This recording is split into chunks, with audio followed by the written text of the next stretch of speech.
terdiri dari 1/3 daratan dan 2/3 lainnya adalah laut yang luas, dalam, dan misterius. Menyimpan bukan hanya kehidupan, tetapi kunci bagi ketahanan umat manusia. Assalamualaikum warahmatullahi wabarakatuh. Salam sejahtera bagi kita semua. Shalom, Om Swastiastu, Namo Buddhaya, salam kebajikan.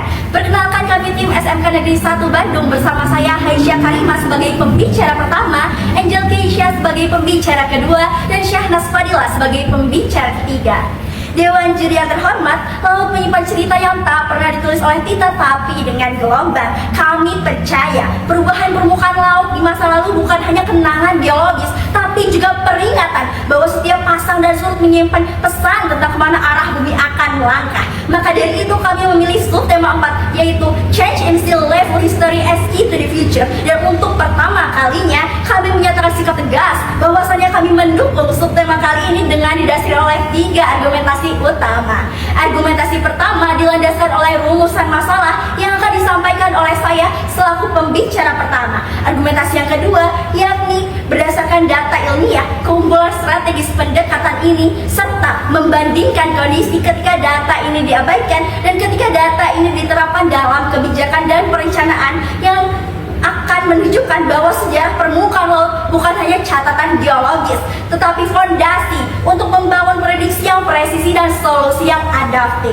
Dan pertanyaan selanjutnya yang harus dijawab adalah, setelah kita memiliki pengetahuan ini, apa yang bisa kita lakukan dan bagaimana manusia dapat membentuk masa depan yang lebih tangguh dengan sistem ini? Maka pertanyaan ini akan dijawab oleh argumentasi ketiga, yaitu dengan fokus pada bagaimana sistem prediksi berbasis sejarah laut ini dapat diintegrasikan dalam strategi ketahanan dan kesiapsiagaan masyarakat, penguatan infrastruktur pesisir, hingga pemanfaatan teknologi dalam mitigasi risiko. Inilah bentuk konkret dari ketahanan umat manusia dalam menghadapi kekuatan dinamis bumi dan sekaligus jalan menuju masa depan yang berkelanjutan seperti yang diangkat dalam tema besar debat ini.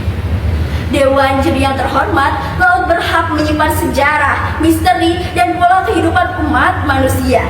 Berdasarkan United States Geological Survey dalam makalah Sea Level Change in Geological Time, sejarah bumi ditandai oleh siklus rumah kaca dan rumah es yang terekam dalam naik turunnya permukaan laut, menegaskan bahwa laut bukan sekedar ruang perairan, melainkan arsip sejarah bumi itu sendiri. Secara struktural, laut memiliki kemiripan yang tidak kalah signifikan dibandingkan dengan daratan.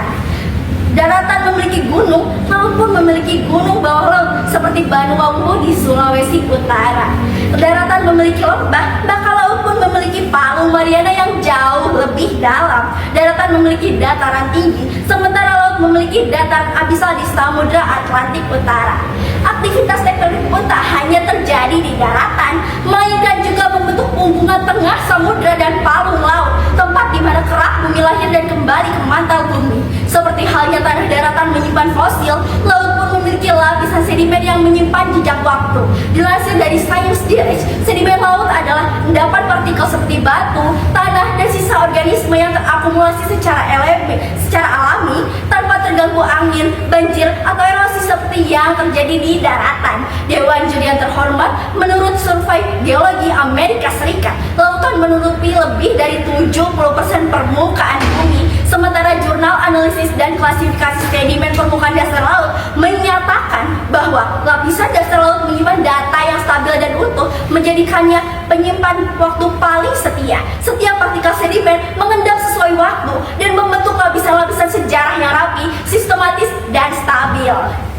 Dewan juri yang budiman, jika daratan bisa lupa pada sejarah karena kekacauan permukaan, maka laut justru menyimpan setiap perubahan dan ketenangan dengan presisi. Inilah mengapa laut bukan hanya ruang fisik, tetapi kunci bagi pemahaman sejarah, arah masa depan, dan ketahanan umat manusia itu sendiri. Namun ironisnya, meskipun laut telah menyiapkan catatan sejarah yang begitu banyak untuk kita umat manusia, kita seringkali gagal memanfaatkannya secara efektif. Prediksi yang terlambat atau tidak akurat bahkan telah menyebabkan kerugian besar baik dari segi ekonomi maupun nyawa manusia. Beberapa contoh kasus di Indonesia membuktikan satu hal, bahwasannya sistem prediksi dengan teknologi yang belum akurat dan peringatan dini yang andal, laut bisa berubah dari sahabat menjadi bencana mematikan. Dilansir dari kompas.com pada 22 Desember 2018, letusan gunung anak Krakatau menyebabkan longsoran bawah laut yang memicu tsunami di Selat Sunda. Bencana ini menewaskan sedikitnya 437 orang dan melukai sekiranya 14.000 lainnya. Dan tsunami ini terjadi tanpa didahului oleh gempa bumi sehingga tidak ada peringatan dini yang dikeluarkan. Dewan Juri yang budiman, mari kita kembali ke masa lalu, yaitu peristiwa yang membekas di masyarakat Indonesia. Pada 26 Desember 2004, Provinsi Aceh dilanda gempa bumi berkekuatan 9,1 hingga 9,3 magnitudo yang memicu tsunami dahsyat yang menewaskan lebih dari 160.000 orang lainnya dan menyebabkan kerusakan besar di wilayah pesisir dan Banda Aceh dan Melaboh. Menurut laporan media Indonesia, tragedi ini menjadi bukti bahwasannya saat itu Indonesia belum memiliki sistem peringatan dini tsunami yang efektif. Gelombang datang hanya dalam 15 hingga 30 menit setelah gempa, sementara jalur evakuasi dan mitigasi bencana belum tersedia secara memadai. Dewan Juri yang budiman, semua tragedi ini memiliki satu benang merah: kegagalan sistem prediksi dan lemahnya peringatan dini. Dan ini bukan karena laut tidak memberikan tanda, tapi karena kita tidak pernah benar-benar mau membaca sejarahnya. Faktanya, sistem prediksi yang akurat bukanlah kemewahan, tapi kebutuhan. Dan ketika sistem itu tidak ada atau tidak berfungsi secara maksimal, taruhannya adalah nyawa manusia dan wilayah pesisir. Maka pertanyaannya, adakah negara yang berhasil meminimalisir kondisi ini dan bagaimana caranya? Jawabannya adalah Jepang, yang terbukti berhasil memanfaatkan catatan sejarah laut untuk perakiraan cuaca kelautan dan mitigasi bencana pesisir. Untuk itu saya serahkan kepada pembicara kedua yang akan memaparkan bagaimana sejarah laut bekerja sebagai sistem prediksi dan mengapa sistem itu adalah solusi yang tak bisa lagi kita tunda. Kepada pembicara kedua, Angel Keisha, saya persilahkan. Jika kita ingin memahami masa depan, maka kita harus mendengarkan bisikan masa lalu. Lautan bukan hanya tentang air yang luas, ia adalah rahasia yang menyimpan rahasia perubahan iklim selama ribuan tahun. Dan hari ini kita tidak hanya membaca sejarah itu, tapi menggunakannya untuk menyelamatkan masa depan kita. Seperti yang telah disampaikan oleh rekan saya, negara seperti Jepang telah berhasil memanfaatkan sistem prediksi berbasis data laut masa lalu untuk perencanaan adaptasi iklim. Dewan Juri yang terhormat, keberhasilan Jepang dalam memanfaatkan data historis permukaan laut sejalan langsung dengan substansi subtema 4 dari GeoDebate FITB ITB 2025, yaitu Change in Sea Level History as a Key to the Future, di mana pemahaman terhadap permukaan laut masa lalu melalui catatan geologis, fosil, dan model iklim dapat digunakan untuk memetakan pola alami dan merancang strategi adaptasi yang lebih tepat. Catatan sejarah perubahan laut masa lalu dikumpulkan dari data geologi seperti lapisan sedimen, inti es, catatan batu karang, dan isotop oksigen dalam fosil laut. Dewan Juri yang terhormat, dan ini digunakan dalam model yang sangat kompleks, yaitu climate models berbasis machine learning dan superkomputasi yang menganalisis tren kenaikan suhu global, aktivitas lempeng tektonik, kecepatan pencairan es kutub, hingga fluktuasi alami iklim dari ribuan tahun yang lalu. Dewan Juri yang terhormat, dari sinilah lahir sistem prediktif yang bisa meramalkan dengan akurasi tinggi bukan hanya bahwa permukaan laut akan naik, tapi kapan, seberapa cepat, dan seberapa dalam dampaknya bagi masyarakat pesisir. Dewan Juri yang terhormat, mari kita bandingkan dua dunia. Satu, belajar dari sejarah laut, dan satunya lagi terus menantang ombak tanpa peta dan arah. Poin yang pertama, Dewan Juri yang terhormat, tanpa pemanfaatan catatan sejarah laut, kebijakan iklim tak ada ubahnya seperti berjudi dengan cuaca. Segala keputusan dibuat dalam kabut, spekulatif, reaktif, dan seringkali terlambat. Kita menunggu krisis untuk bergerak, kita membangun tanpa peringatan, dan ketika bencana datang, kita hanya bertanya, kenapa kita tidak menyadari itu lebih awal? Namun dengan catatan sejarah laut, Dewan Juri, kebijakan akan menjadi alat kendali. Dari sinilah lahir sistem permukaan laut yang prediktif, Dewan Juri. Semua berbasis data geologis, bukan sebuah asumsi, dan kita akan berhenti berjudi dan mulai merancang masa depan dengan presisi. Poin yang kedua, Dewan Juri yang terhormat, tanpa catatan sejarah laut, wilayah pesisir menjadi korban yang tetap. Setiap tahun banjir akan datang lebih awal, lebih tinggi, dan bahkan lebih merusak. Kita sibuk mengevakuasi, membenahi, dan terus memulai hal yang sama di tahun berikutnya, Dewan Juri. Namun dengan data sejarah laut, kita tahu batasannya, kita tahu mana zona merah yang harus dikosongkan, dan kita tahu mana zona aman yang bisa dikembangkan. Lalu poin yang ketiga, Dewan Juri yang terhormat, tanpa landasan prediksi yang akurat, infrastruktur kita bagaikan istana pesir yang megah tapi rapuh. Tanggul dibangun tapi tidak tahan, pelabuhan megah tapi mudah tenggelam, kota pesisir tumbuh cepat lalu tenggelam diam-diam. Tapi Dewan Juri yang terhormat, dengan catatan sejarah laut, kita tidak hanya membangun, kita membangun dengan kesadaran. Dan kita, tanggul, dermaga, bahkan jalur evakuasi bisa dirancang tahan terhadap tren kenaikan air laut yang nyata, terukur, dan bisa diproyeksikan. Ini bukan mimpi Dewan Juri yang terhormat, ini sudah dilakukan oleh negara seperti Jepang. Lalu poin yang keempat atau poin yang terakhir, dalam kehidupan ekonomi dan sosial, tanpa kesiapsiagaan, migrasi massal bisa saja terjadi Dewan Juri yang terhormat. Nelayan kehilangan lautnya, petani kehilangan tanamannya, anak-anak kehilangan sekolahnya. Sebuah rantai kehancuran sosial akan terjadi hanya karena kita tidak mau membaca sejarah laut masa lalu Dewan Juri. Tapi dengan pendekatan yang historis, kita bisa mengatur semuanya. Edukasi masyarakat jalan, tata ruang lebih adaptif, dan yang paling penting, adaptasi terjadi sebelum kehancuran, bukan setelahnya. Dewan Juri yang terhormat, hal ini dibuktikan oleh Jepang yang pasca tsunami 2011 memperkuat sistem kelautannya dengan pendekatan prediktif berbasis sejarah laut Dewan Juri. Dilansir dari Ocean Ice Jepang 2023, sebuah perusahaan kelautan berbasis teknologi tinggi menggunakan superkomputer yang tadi saya sebutkan dan juga model numerik fisika kelautan yang memanfaatkan data historis permukaan laut, arus, suhu, dan pasang surutnya. Teknologi ini mampu melakukan simulasi laut dengan resolusi 2 km mesh Dewan Juri yang terhormat, yaitu ukuran perhitungan dalam model digital laut yang semakin kecil artinya semakin detail. Dengan mesh 2 km artinya setiap area laut dihitung dan dipetakan dalam potongan kecil 2 km dikali 2 km. Ini berbeda dengan standar global Dewan Juri yang terhormat yang masih menggunakan 10 km.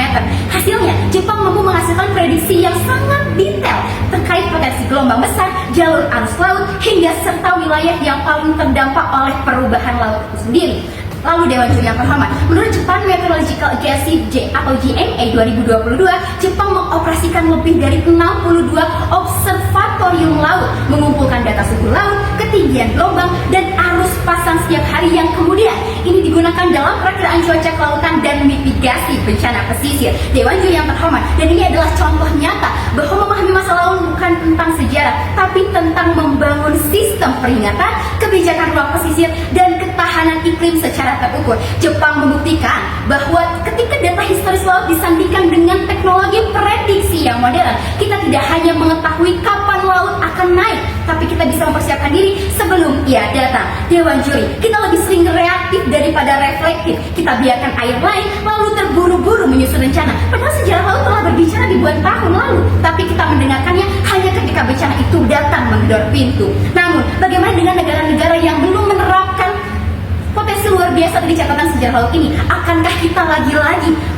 menghadapkan bencana tanpa mendapatkan peringatan dini? Akankah lagi-lagi Dewan Juri kita memilih pendekat memperbaiki daripada mencerah? Kita sedang duduk di atas tabang informasi yang belum digali. Alih-alih hanya merespon bencana, kita harus menjadi bangsa yang mampu membaca tanda-tanda alam sebelum bencana itu datang. Dan inilah saatnya menjadikan data geologi sebagai senjata pertahanan kita dalam menghadapi krisis iklim. Memahami masa lalu bukan hanya tentang mengenang, ini tentang mengendalikan masa depan. Dan ketika kita sudah mengetahui prediksi dari sistem yang begitu akurat ini, pertanyaannya bukan lagi apa yang terjadi, tapi apa yang bisa kita lakukan, bagaimana manusia dapat membentuk masa depan yang lebih tangguh dengan sistem ini. Pertanyaan inilah yang akan dijawab secara strategis oleh pembicara ketiga kami, Syahnas Fadila.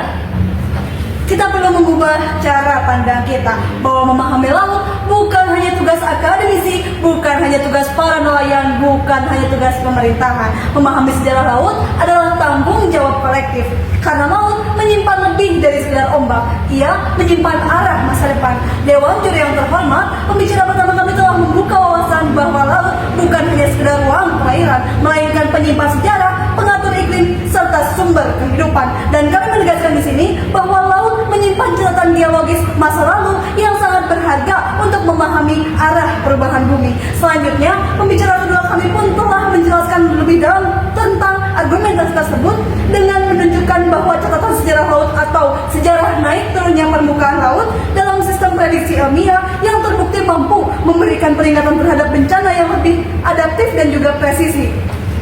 Ia membandingkan bagaimana jika suatu negara mengabaikan sistem ini cenderung lebih kerugian. Sementara negara yang mampu mengintegrasikannya dalam sebuah kebijakan sistem ataupun regulasi seperti Jepang mampu meminimalkan korban bencana dan membangun ketahanan jangka panjang. Karena itu, perubahan paradigma berpikir mutlak diperlukan di sini, bahwa laut bukan hanya tentang sumber daya, tetapi juga sumber pengetahuan, dan bahwa sejarah permukaan laut bukan hanya sekedar catatan geologis, tetapi peringatan strategis tentang bagaimana kita seharusnya hidup dan juga bertahan. Namun di sini, setelah kita mengetahui prediksi dari sistem yang begitu canggih dan akurat ini, pertanyaannya apa yang bisa kita lakukan dan bagaimana manusia dapat membentuk masa depan yang lebih tangguh terkait sistem ini. Pertama, Dewan Juri yang terhormat, kita tidak bisa berbicara mengenai mitigasi bencana jika masyarakat saja tidak dilibatkan sejak awal. Maka langkah pertama yang kami tawarkan di sini adalah membangun literasi iklim berbasis lokal dengan pendekatan biaya yang lebih rendah, namun dampaknya tinggi. Dilansir dari Badan Nasional Penanggulangan Bencana BNPB 2023, masyarakat pesisir di Indonesia masih cenderung pasif dalam menghadapi bencana karena kurangnya pemahaman tentang mitigasi resiko. Sehingga pertama, Dewan Juri, kami mengusulkan pengadaan modul pembelajaran sederhana berbasis infografik dan video yang dijalankan lewat kegiatan rutin desa seperti Posyandu, Karang Taruna, pengajian maupun kelompok nelayan. Dalam aspek integrasi ketahanan berdasarkan kesiapsiagaan masyarakat, modul ini bisa didistribusikan oleh relawan Badan Penanggulangan Bencana Daerah atau BNPB ataupun kader desa yang telah dilatih oleh BMKG melalui program pelatihan komunitas tanggap cuaca yang sudah berjalan sejak 2022 yang mencakup 3 aspek utama. Pertama, pengenalan tren permukaan laut di daerah pesisir. Kedua, pemahaman siklus pasang surut air laut. Serta yang terakhir adalah latihan evakuasi dini berbasis simulasi sederhana. Selanjutnya, Dewan Juri yang terhormat, dalam aspek penguatan infrastruktur pesisir, tidak semua daerah butuh seawall dengan anggaran triliunan rupiah. Namun di sini yang mereka butuhkan adalah infrastruktur sederhana yang tepat dan juga berguna. Dan kami mendorong penataan ulang pesisir dengan prinsip adaptasi berbasis alam dan juga budaya lokal. Seperti contohnya, Dewan Juri yang terhormat, pertama, penanaman mangrove di daerah rawan abrasi seperti Demak dan Subang yang menurut data Kementerian Lingkungan Hidup dan Kehutanan Republik Indonesia 2023 dapat menurunkan tinggi gelombang hingga 66% dari area 100 meter. Lalu yang kedua di sini, elevansi rumah-rumah nelayan di zona merah pasang tinggi menggunakan fondasi panggung dengan material lokal yaitu beton bertulang yang mampu tahan terhadap gelombang abrasi. Lalu yang terakhir di sini, jalur evakuasi diberi tanda visual berbasis warna yang mudah dimengerti oleh semua usia, dicat di jalan utama desa, bukan hanya sekedar di peta. Infrastruktur seperti ini tentunya dapat dibangun lewat kolaborasi antara dana desa, corporate social responsibility CSR atau perusahaan setempat maupun program padat karya. Dalam era digital ini, Dewan Juri, perlu kami tekankan di sini bahwa teknologi tidak harus mahal mewah. Yang terpenting adalah tepat sasaran. Maka dalam aspek pemanfaatan teknologi dalam mitigasi risiko, kami harus memikirkan teknologi ramah akses dan distribusinya yang merata. Dilansir dari BMKG 2022, aplikasi info BMKG telah menerima lebih dari 1 juta pengguna. Namun, penetrasi di wilayah pesisir terpencil masih sangat rendah. Kami mengusulkan agar informasi tren permukaan laut dan perakiraan pasang surut air laut dengan mekanisme seperti ini, Dewan Juri. Pertama, dikirimkan melalui SMS broadcast atau dari operator lokal di seluruh wilayah Indonesia tanpa perlu koneksi internet, terutama pada musim angin barat dan cuaca ekstrim. Lalu yang kedua di sini disediakan dalam bentuk poster perakiraan mingguan yang dikirim melalui balai desa, pelabuhan kecil, dan warung nelayan. Lalu yang ketiga di sini diperkuat dengan radio komunitas atau mobile speaker yang dibacakan oleh relawan BPBD yang telah dilatih oleh BMKG. Dengan begitu, teknologi tak lagi menjadi eksklusif di sini, yang benar-benar menjadi alat yang merata manfaatnya. Sepanjang pemaparan ini, Dewan Juri, kita tidak hanya membahas laut sebagai fenomena alam, tetapi sebagai sumber penentu arah masa depan. Kami menyatakan bahwa catatan sejarah permukaan laut adalah fondasi untuk membangun ketahanan manusia di tengah badai perubahan iklim. Bukan esok hari, tetapi hari ini. Karena pada akhirnya, krisis bukan hanya tentang soal kejadian, melainkan soal kesiapan. Dan kesiapan itu tidak datang dari pembangunan reaktif yang penuh dengan reaktif serta setelah bencana, namun tetapi dari sistem prediksi yang dirancang untuk memahami pesan masa lalu. Kami tidak menawarkan solusi langit, kami menawarkan langkah kaki yang bisa dimulai dengan tanah-tanah pesisir kita. Maka hari ini kami berdiri di sini bukan hanya membawa gagasan, tetapi sebuah kebutuhan besar. Kekuatan sejarah laut yang telah lama kita abaikan di sini, ketika pendekatan ini mulai dijalankan, ketahanan manusia manusia tidak lagi menjadi proyek sesaat, melainkan warisan kolektif yang hidup, tumbuh, dan menyelamatkan. Dewan Juri yang terhormat, berdirinya kami di sini tidak hanya sekedar membawa gagasan, tetapi sebuah kebutuhan mendesak bahwasanya membaca sejarah laut bukan hanya nostalgia ilmiah, tetapi langkah paling logis dan juga strategis untuk membangun masa depan yang lebih aman dan berkelanjutan. Karena dalam dunia yang terus berubah, yang bertahan bukanlah siapa yang paling kuat, tetapi siapa yang paling siap. Sekali lagi, kami menyatakan sikap tegas bahwasanya kami mendukung Sultan Pancing Sinsil Revolutionary Security to the Future dengan argumentasi-argumentasi yang telah dielaborasikan oleh pembicara pertama, kedua, dan juga saya, pembicara ketiga. Dengan gagasan ini, kami mampu dan juga optimis dapat menjawab dan juga dapat mempertanggungjawabkan argumentasi kami secara akademis. Terima kasih. Wassalamualaikum warahmatullahi wabarakatuh.